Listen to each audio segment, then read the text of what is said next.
Are you constantly chasing perfection only to feel stuck? I've been there. Perfectionism kept me in a loop of overthinking and frustration for years. And today I want to share how I broke free and how you can too. For the longest time, I was obsessed with getting everything just right. Whether it was a project, a friendship, or a new idea. I couldn't settle for less than perfect. But here's the truth. That obsession didn't push me forward, it held me back. Maybe you can relate. You're working on something that excites you. A product, a piece of art, a business idea, but the pressure to make it flawless keeps building. You tell yourself, I launch when it's perfect, but somehow that moment never comes. And here's what makes it even harder. Perfectionism isn't just about striving for excellence. It's deeply tied to fear. Fear of criticism, fear of failure, and fear of not being good enough. These fears aren't always loud or obvious. Sometimes they whisper things like, what if people don't like it? Or what if it is not good as I imagined? This fear becomes a barrier, keeping us from starting or sharing our work. It was this realization that made me start asking deeper questions about my own perfectionism. What was I so afraid of? And how was this fear impacting my life? That's where the first step came in. Step 1. Understanding the fear behind perfectionism. I used to think that being a perfectionist was a good thing, a sign that I cared about quality and success. But over time I realized that perfectionism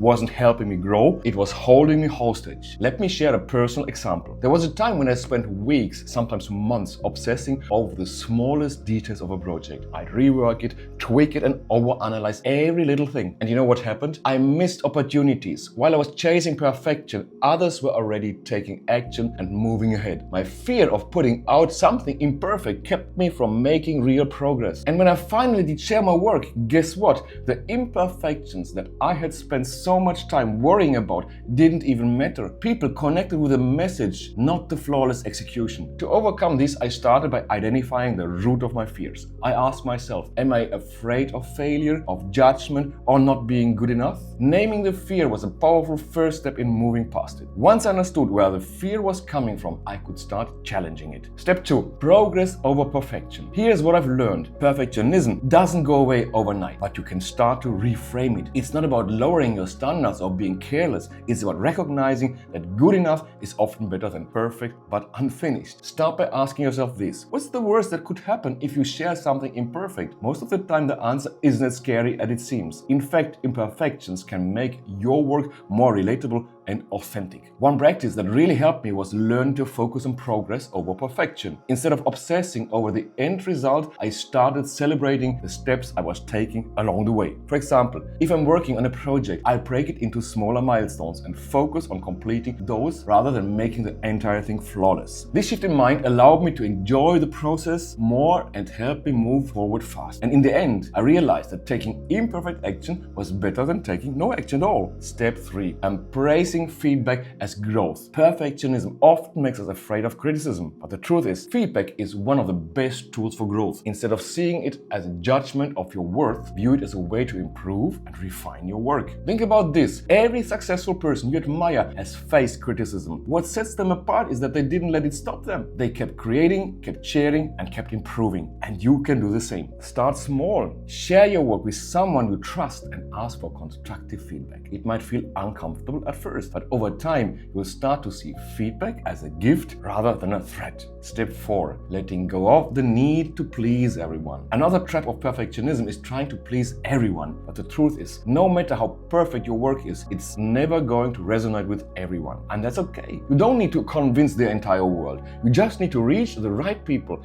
the ones who truly connect with what you're sharing. Instead of focusing on the critics, focus on building your own community. People who support and inspire you. These are the people who will remind you that your work doesn't have to be perfect to have value. When I finally let go of trying to please everyone, I found more joy and freedom in what I was creating. It's a process, but it's worth it. Step 5. Taking action despite imperfection. So here's my challenge for you. Take the first step today. It doesn't have to be big. It doesn't have to be perfect. Maybe it's sharing an idea, launching a project, or even posting a video. Whatever it is, just start. Mistakes are the part of the journey, and every step forward, even a small one, is progress. For me, one of the most empowering moments came when I finally stopped waiting for perfection. I realized that the only way to grow was to take action and learn along the way. way. And yes, it's scary at first, but it's also incredibly freeing. If this message resonates with you, hit subscribe and join me on this journey of growth. Remember, progress beats perfection every time. See you next time. Stay legendary.